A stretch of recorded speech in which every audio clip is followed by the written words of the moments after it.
Thank Kol Torah anytime. Kavash Proteus, Yosef Yafi. Thank the Rabbeinu Shalom for the ability to be Mizak of the Rבים.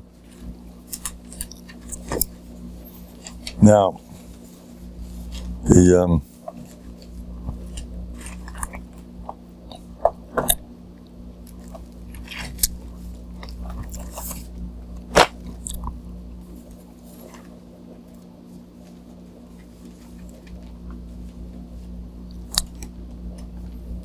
many years ago, there was a dysfunctional family. We're having terrible problems.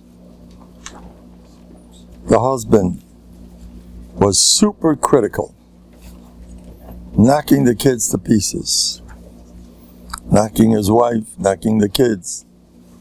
No way out of it. It was a terrible matzah. There was suffering without a share. Until one day, they got a hold of me. I'm not sure. Bטחון weekly, or they heard me, they saw me, they read me, all of the above. Now, this is what happened. The turnover was unbelievable. The mother encouraged the kids to listen. What became of this family, teenage kids, who are all messed up because of the severe criticism going on in this home? They watched my stuff, I don't know, several months, and guess what happened? The family made a decision, we are becoming Novandigas. Now, they happen to be a certain famous group in Klal Yisrael, very chashuv group of big tied Yid, wonderful Jews, but hadracha and these sugyas, they don't supply that. They do other things, plenty of good things. And suddenly, Novandik. How did you get here? Now this is what became of these kids. They were suffering. Suddenly, a new world opened up. The next time the father yelled at those kids, the kids were on a high. They were mamish on a high. Bizyanis. And each one, they started competing. They said, I got more bizyanis. No, I got such a kapara today. Now, the mother testifies that they sincerely mean it. They mamish are happy through and through. Every time the father screams, they're in Gan Eden Atachten. Ta, I can use some more of that stuff. It's a true story. Ta, please give me some more bizyanis. I love it. It's a true story. It's sigleiben. And the kids are they're in a new world. They're mamish. They love every inch of bizyanis that they're getting. And they call themselves officially Novandigas. Now they belong to a famous sect, tied to Yidden. Lovely, I know them. They're just, I have a soft spot for them. They're great people. But they're not involved in these sugyas. Or if they are, it's somewhere in the back, in the Sfarim somewhere. It's on the agenda. Everybody knows Bizyanis is good, but they don't sit on that stuff. If it happens, let's hope it didn't. If you didn't get a nervous breakdown, maybe by the time they're in Gan Eden. The whole group of teenage kids, they are mamish knocking, and they consider themselves officially Novandigas. And they say, we're Novandigas. We don't mind that stuff. And this is what they do. Whenever one of them feels a little nifka, you're looking for covered. It's covered. You makbid on your covered. What's the difference if my tati yells at you? Who cares? You're looking for covered, mishigas. Don't be afraid of covet. Now you'll grow. These are teenage boobies. They're not, and they got the shita through and through. The mother's a new person. She's able to tolerate the whole matzah. Like, who cares? Let them scream. It's great. It's a different world. Here comes another nakuda. There was terrible competition between these teenagers. they didn't do well. Especially a stressful home. Suddenly, in a new world. Each one is overjoyed. You got 100, I only got 80. I'm so happy for you. At this year, because and they believe it. My Rebbe, Rabbi Schwartz, told me, you want to have an Urim B'Tumim? Be happy with the competitor's success. You want to wear the Chayshin? You want to be an Aaron? I'm so happy so-and-so is doing a great job. Imagine kayach of this, my stuff. I have people calling me constantly. There's no end. It's coming out of my ears. I can't keep track of thousands of people are telling me I'm a different person. One thing they're missing, they're all so many. I'm total turnaround. There's a shmua in Borough Park. Listen to Mendel for 40 days, 40 days straight, and you're a new person. That's the recipe. Listen to him for 40 days, and watch what happens. You're going to be transformed. There's supposed to be a kollel, I don't want to say the name of a kollel, a 30 Youngelite of a super chashav oilam, that I was told about them, that their shalom bayis turned around, every one of them. Total new shalom bayis. The wives are being Gan Eden. Because I'm told that what they got out of me is like, it's great to say you're wrong. So all these guys believe the wife is right. I wonder how things are working out. I'd like to know what's really happening there. When I'm told 30 extremely chashav Youngelite in New York, all kollelite, sitting and learning for years and years, and knocking and learning. And they became gewaldige shalom bayis. They're walking on in Gan Eden. Things that used to kill them in the past. Now it's mamish. They can't. They're thrilled. Get some bezyanis. It's unbelievable. Different world. Now I got to tell you another story. I don't believe this myself. It's getting to me. I get a phone call. Now, I choose to make slight differences in what's happening. I got a phone call, an older person with yena machla on the lungs. 4 different places. This is large growths. I didn't even hear what they said. I just heard they're crying. The family is calling me up. They're crying about Nebuch, the matzav. I didn't hear nothing. He said they're crying. And I give a scream, Kedarki B'Kodesh. I say, it's nothing.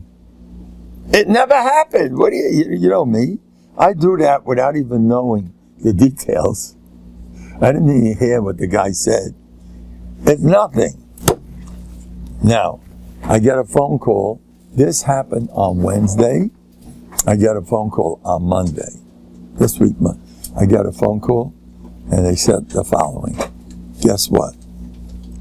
Rabbi Mendel, I don't know how you did it. The person, 4 areas on the lungs with Yanamach. You know what that is? It's Gehenna on earth.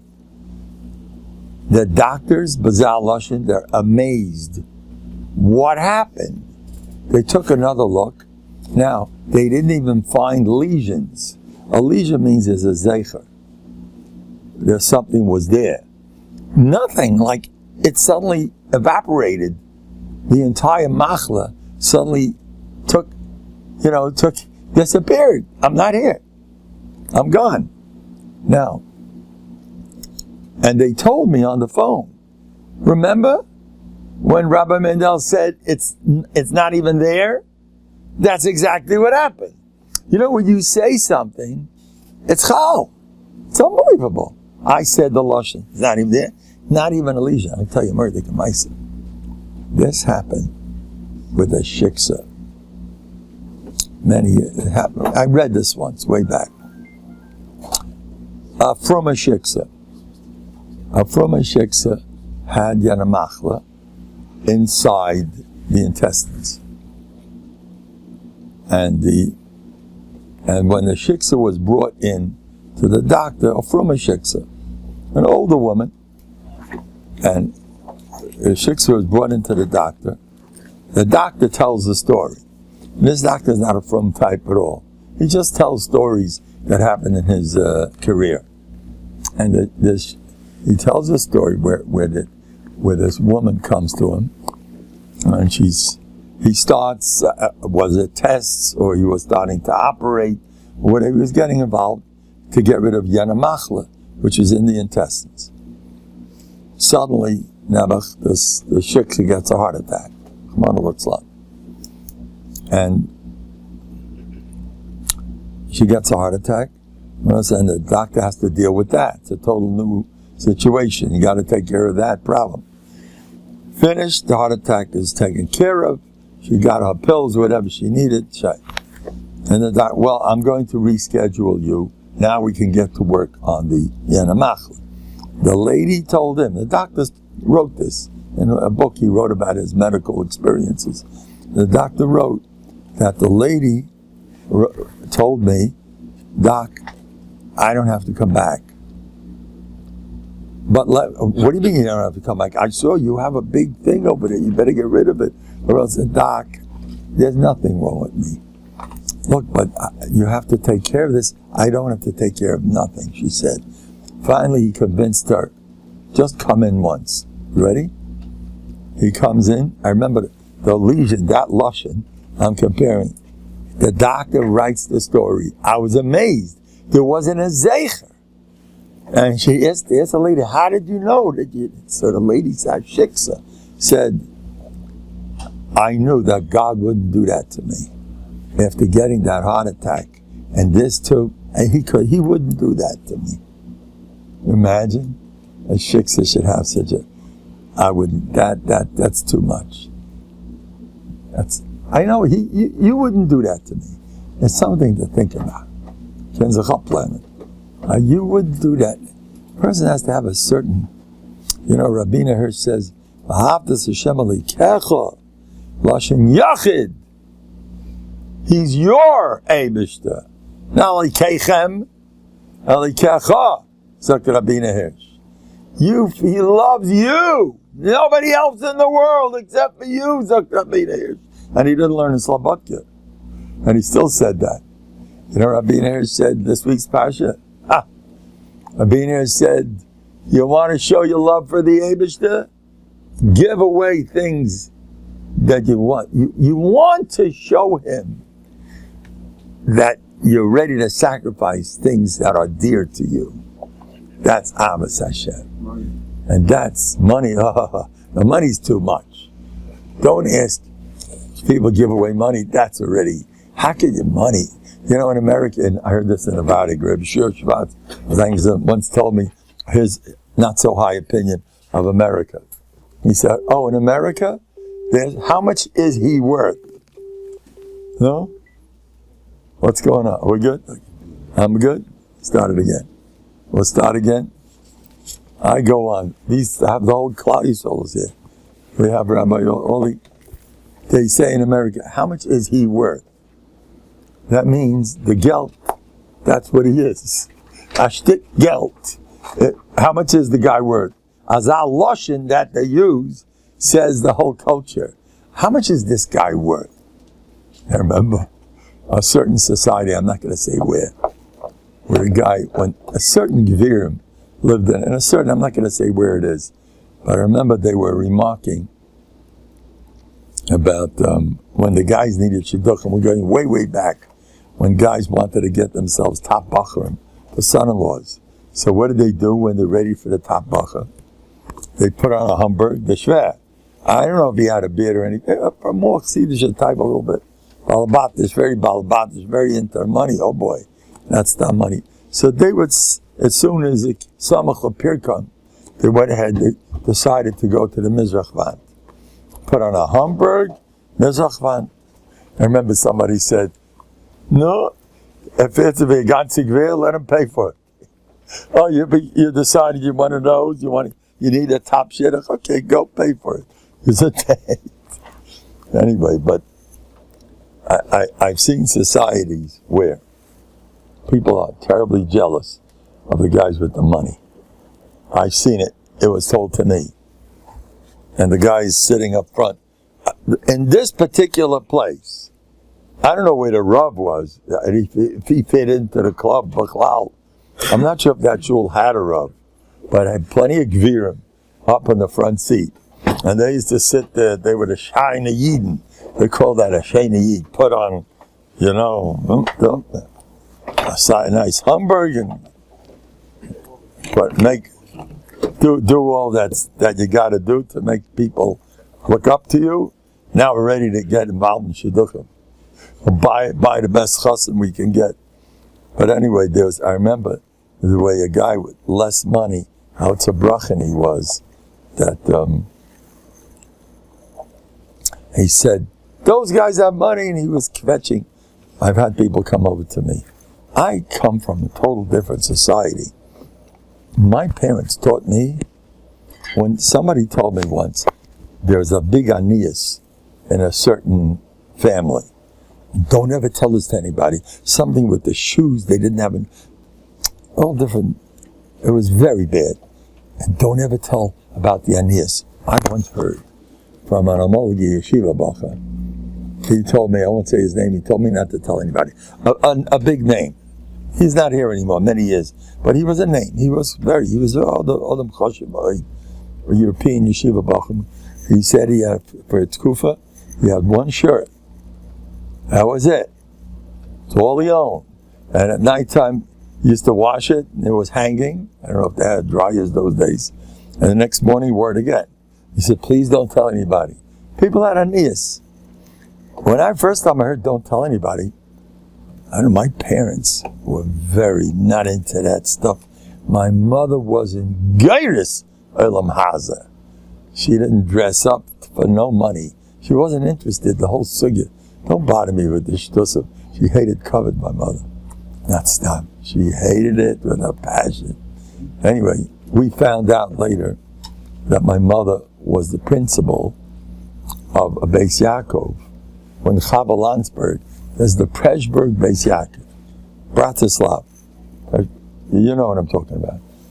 There was a branch of the main Beis Yaakov, Chava Landsberg. You heard of her? She was the assistant to Sarah Shanira. She was the second. So when she had to leave, she had problems. She had to go to Eretz Yisrael. And someone had to take over the seminary. My mother took over the seminary. She was the star student from all the seven. So in my life, I never knew about this. I read about it after she was nifta. It was written up somewhere. I said, what? She never said a word about it. Come inside, make yourself at home. She didn't mean anything to her. Like, oh, I was the ganze Knacker, who cares? It meant nothing. Anyway, so when if a guy's a gevir, like, so what? You have a lot of money, so mele buzz. I mean, I don't hear the vod. What are you trying to say? My father's Zatzal. He was in Hebrew Institute of Long Island Highlight. Now, that was where I went for the first 4 years, co-educational with televisions. No, I don't think anybody had a sheitel those days. Forget it. Halavai kept Shabbos. That's what there was. There was nothing around. In Far Rockaway, forget it. So I went to that. So my father had it. He taught there. Rashaga Five Mendelovich sent him to Far Rockaway. He said, you're the man that understands the new there, and you're going to do a great job. My father, he was a Gavaldi, my father. They loved him. They said, even though he has a beard, it's the man behind the beard that counts. I heard them say it in public. They said they honored him. It's what's behind the beard that counts. So they liked him despite his beard. My father flopped him on. He couldn't care less. So he used to, And there was a super gvir that everybody shook in front of him except for my father. My father looked at me, oh no. He once came to a chasana. It had to do with a money thing. So he said, oh, it's money. Oh, you're here, but you have any social life outside of the money contact? Like, is there anything else going on in your life? He was kidding with him, whatever. But he wasn't afraid of him. But he had to have tziyonim on the wall. They had the Jewish National Fund. They used to have, they used to, what's that? Plant a tree in Israel. The tziyonim, the Mizrahi, it was a Mizrahi type of school. And that's what they had. That was the best, those days, that's all there was. So they had to have a picture of all the tziyonim over there. You know, they're not a regular, but a drawing of the, I don't want to say their names if you don't mind. I don't want to say their names. But this tziyoni, famous ones, and that tziyoni, and this one, all stand there. What he said, with a blazing cup. You know what that means? It means you don't have a yarmulke, blah. We used to call it a blazing cup. What is blazing mean? Beerhead. A what? Beerhead. Beerhead, that's it. A blazing cup is a way. So my father, he has to teach in such a place. So my father had a sense of humor. My father doesn't go to go canoyas against anybody. He just take out his pen, and he used to paint a yarmulkes, give this guy what? Machkusha, yeah. He used to paint yarmulkes for this one, and this one he gave him long payas, puts them up a little bit, give him a board. This one he fixed them up. Remember, he used to come in. The principals who ran the school are like, used to come, what's this, Rabbi Mendel? Well, we have to decorate. My father popped the moon. He had a good sense of humor. I want to tell you something. You think they have Mesiras Nefesh. My father and his brother, my Baba Alar Shalom, from Alea Mendel, Tzadekis Gemura. We owe everything to, I want to honor from Alea by Mendel. They have a listing of Gan Eden. I don't know if it's true. They said she fasted every Monday and Thursday. She was that type. She used to finish Tillim. Don't ask. She was a holy lady. Her friends are Nashim Tidkanias. They're a whole group of super frum ladies. Frum, oh boy. My family especially had frummies. Her name was Fruma Leah. And she was very frum. And in my family, being frum was a big thing. Not stam. And they joked about it. My Uncle Ruby used to daven half the morning. He was busy with chakras, catching up. He didn't say karbanis. He didn't learn yeshiva much, very shvachamaisis. But he davened, he said every word. He was the oldest brother, my father's oldest brother. They didn't have, it was just starting Tarvadas. Anyway, so, what was I saying? So my father was, yeah. So, grandmother, the Baba. Rav Shurkin Zatzal, Rashiv of Chaim Berlin. He was a Radna. You saw his Sefer on Kedushin. He was the biggest star in the Gain Olam. Rav Yaakov Moshe Shurkin. He met me. Baba is giving Gorat Hadekis. She was, but they joked about the family. They were very frum. So they joked. One of the ladies over there, they said about her like this: if she was walking down the street, and there was another lady carrying fleishiks, and she was carrying milchiks. She walked across the street to make sure we can't mix. So they were joking that they were really frum. I'm going to tell you something. I'm talking about frum. I got a phone call. You ready? The guy gets on the phone, and he had issues. I don't want to say what. Things weren't, but serious stuff like physical issues that Nebuch, his wife, couldn't. This wasn't working, that wasn't working. As I'm talking to him, he says, "You're frum. I suspect you're frum. Am I right?" He says, How did you guess? I says, just by the way he's talking, he's intense. I says, "You're bedikas chametz. It's way too much for me. Tell me what's going on." You ready? He told this to me. You're right, it's 8 hours.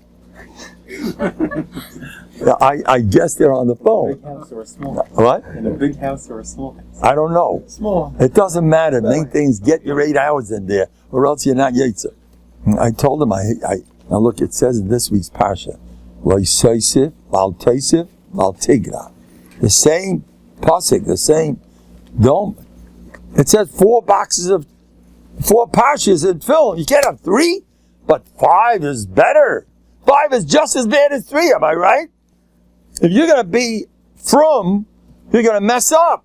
You know how many people I need to tell don't be from? It used to bother me when I heard the Bali Musar against frumkeit. It bothered me. What's the matter with frumkeit? Halavai Mufred. And I'm still going to stick up for all the frummies, even though they do wacky things. This poor guy, his wife and his family are suffering from that frumkeit. You have a father that 8 hours, when does he have time to smile? By the way, I made a joke on the phone. One of my jokes that whenever it says Tzaddik Bali ear, it means me. One of my usual jokes, and there was no reaction. I said, by the way, I just made a joke. The minute is to laugh. And he started laughing, but he was like a machine. You know, I tell him to laugh, oh, we'll do that too. We do. He followed the rules. You know, Rav Wolbe warns about don't turn your kid into a robot. He says that. The bטחון doesn't make robots. He's not so involved. My mother calls me up. The 9 days. My children don't even talk about the churban. She's crying on the phone. I says, are they learning? Oh, yes. They learn good. Are they Geshmak normal kids? Oh, yes. And they're Yerushalayim. Oh, of course. But the churban makes I make this. I says, lady, leave your kids alone. You want to have nachis? Leave them alone so they don't talk about the churban. I want to tell you, my Meilitz Yoshe, Rabrebda Zatzal, once gave us a shmooze about the churban.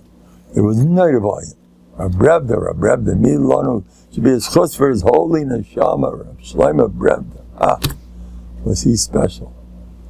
And he was very clear. You know, his Talmidim, Shimshon Pincus, Avner Pincus, he put them on their feet. He hated America, you know, with a passion. You know, I'm not quite a shidduch with, I want to tell you something. I came out to be, I was a big kanoi recently. Something happened in my olam. For the first time I was a kanoi, ever. I never did it before. And I started, certain things, I didn't want to change a minig, these type of things. I went berserk. And I says, I don't do these things. You know who used to do these things? Common Chrome. He used to have kanois and everything. And I'll be honest with you. I would never do what he did. I would push it in a different world. But when he did it, I was happy. Someone got to do that. I just don't want to be the one doing it. Because I have different reasons why I don't get involved in kanois. But I'm so happy someone's doing it. Someone got to say, you know, speak about reality, you know. Okay, anyway, but what was I talking about? This, Shlomo Brevda, he gave such a beautiful shmooze about what the Beis HaMikdash used to look like. And he spoke about the Chazanish. He was Meshamish the Brisker Rov with the Chazanish. He was Mamish, an American who, from the first Americans that came to Eretz Yisrael, he was married. And they were Machshav and Reb Chatzkel. Oh boy, he knew them. And so, and they were Machshav a lot. So he said the Chazanish. When it came to Asar Urugim Malchus, I didn't want to say that. Because I don't want to be Malchus. Everyone cries, Arzeh Lavanan. Keep crying. It's the biggest mitzvah in the world. But Punkta, he said the Chazanish did not get as carried away as other people over there as he did. I was talking about Yom Kippur. When he was talking about Ma'akayanim. What? Marakayan. He went wild. He used to fall on the floor and scream and go Meshuggah. Chazanish. When they talked about the beautiful Beis HaMikdash, he went wild. Reb Shlomo Brevda told this to me. There he went, he Meshuggah. Picture the Beis HaMikdash. The Lechem HaPanim.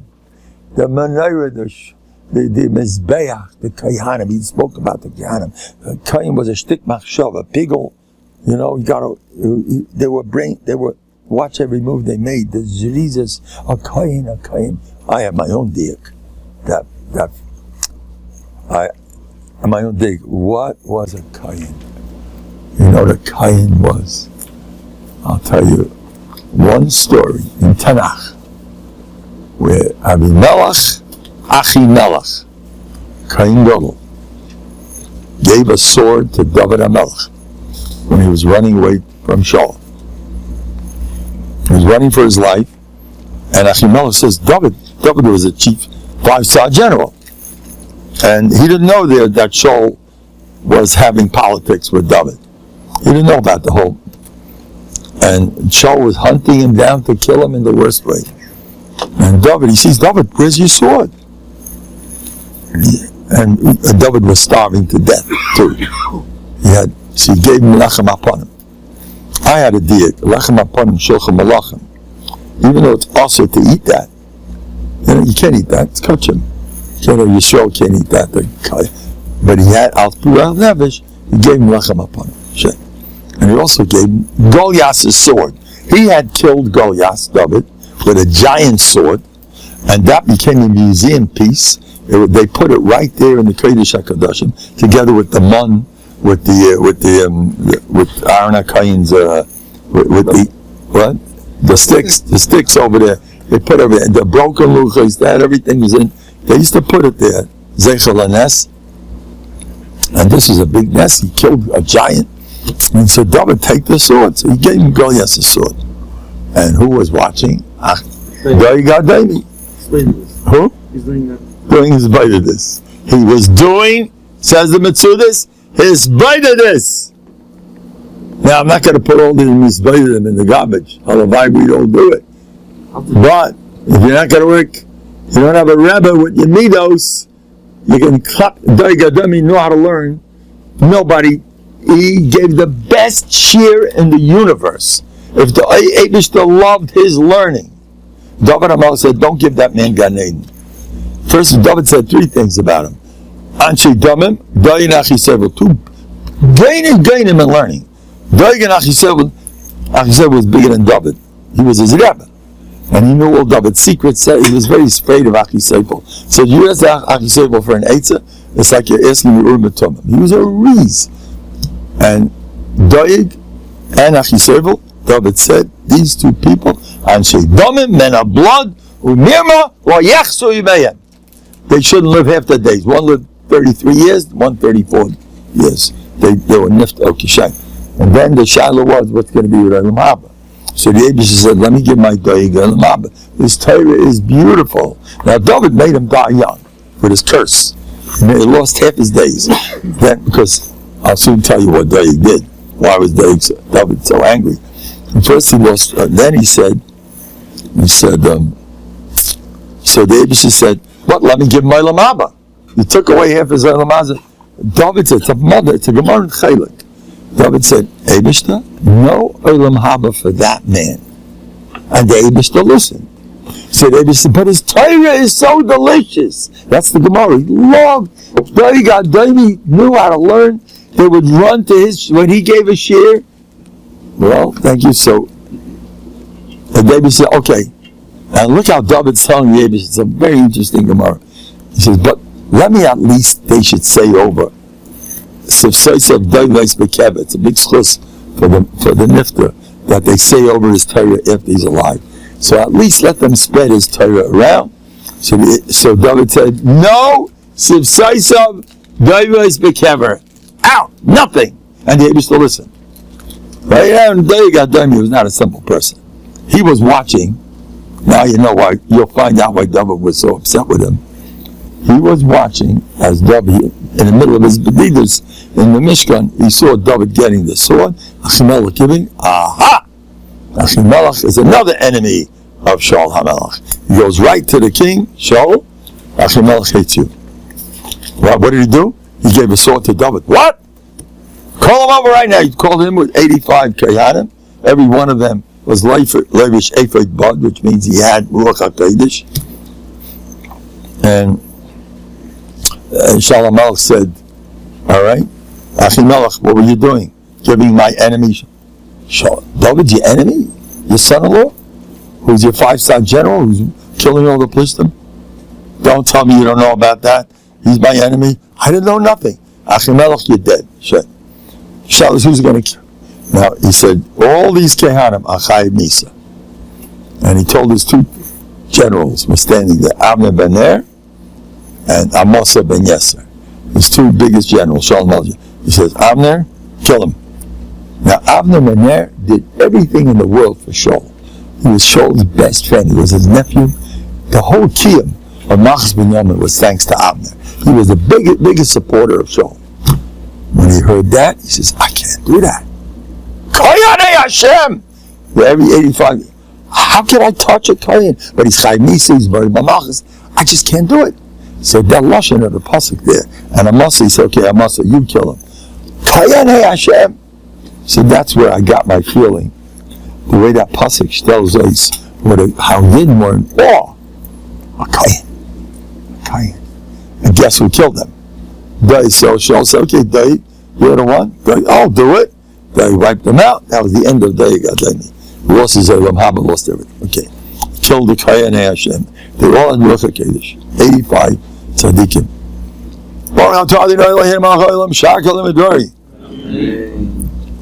So when I'm talking about the Beis HaMikdash, what a Kohen was, our Rebbe used to talk about that in everybody. I want to say it's close. So one of the tiniest Rebbe they had, when it comes to these days, it's terrible. Everybody was in camp. The 3 weeks you're in camp. When you're supposed to be crying about the Beis HaMikdash, you're in camp. The 9 days in camp. And they're going canoeing, they're going in overnight hikes with color wars, with Machtach Meshiga. I'm in a shtickle camp today. I came to school today. They told me I had Bטחון. Don't ask me what Bטחon does for me. Rabbi Mendel, they told me last night, tomorrow is going to be a Purim day. The camps need these things. You have to understand these kids. And today you got to have Isa. I'm not good at this. I make myself a little azay, but the kids, so I didn't know what I'm going to do. And he says, Amish, you'll take care. Because I'm there to teach the kids. And anyway, I had a full day of learning, like any other day, and I made them happy. The Amish took care of me. I have such siyata d'shmai. But anyway, I want to say one thing. I hold this haflava fell. Why did the Yebishter make that in the middle of this fun time? It's time when you're not really learning. It's camp. The whole world's busy with their camps. My Uncle Manis, Reb Nosson told me he doesn't like the overkill with fun. That you're supposed to have fun, but don't get carried away. I was once in a camp years ago. I couldn't handle it. First time I went to camp, 4 activity periods a day. Now, first of all, I'm just saying this to be funny. I'm not going to be a kanoi against this stuff. I'll tell you why. But I just want to be cute. 4 activity periods. I went out of my mind. I couldn't handle it. What am I supposed to do all day? In the morning, baseball. Afternoon, football. Then swaying. Then rest period. Then now you got to play volleyball. Now you got to play basketball. I couldn't do it. It's easier to go to school. I couldn't handle the oil of so much fun. What are you supposed to do? Then there's night activity. Because I used to go swimming. Maybe I played 1 baseball game at most. And the rest of that I clutched around. And it did nothing. But I felt that shika from having this. I'm just saying that to be cute. Between you and me, all these guys in the camps, I asked them for brachas.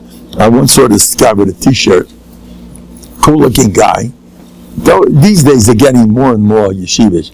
But way back, they used to pick guys that were a little bit not so much into it. So you'll be a counselor. They took for counselors, there were complaints a little bit. Also, the parents, who's going to be a counselor? My son, he's a little cool, he's not so good, whatever. I used to go to these cool guys and say, give me a bracha. What's that all about? You're keeping these kids off the streets. Reb Gershon used to go wild in the summertime. He used to say, Neifish, avaloi chayfish. He had his thing. He used to fire. He kept everybody in yeshiva I mean, it's a sort of a resort all year round. I mean, in Lucerne it's called. But he would know, there it's Paris is right around the corner. You can get Kali, you can mess up a kid for his Hashem Yerachim. And he used to keep, don't learn a word! But you're not exposed to the who knows what. And now I'm going to tell you something, this kid I don't know. I'm sitting in a bus. I asked this Rabbi Zah. I'm sitting in a bus, and I'm learning. I want to learn. But if I learn, I'm in New York, you know. It's very zach. So if I'm going to learn, I'm going to be, you know, exposed. I will mamish see, but it's there, and, you know, you chop, you smell that some not nice stuff is going on. Or close your eyes. You don't learn a word. You blind them in but you don't look at anything. What do? Everybody said, close your eyes, don't learn. That's what he told me. This is more important than all the learning in the world. Don't be nichshel. Yeah, but learn. No, don't give me this learning business. What? It's Pita.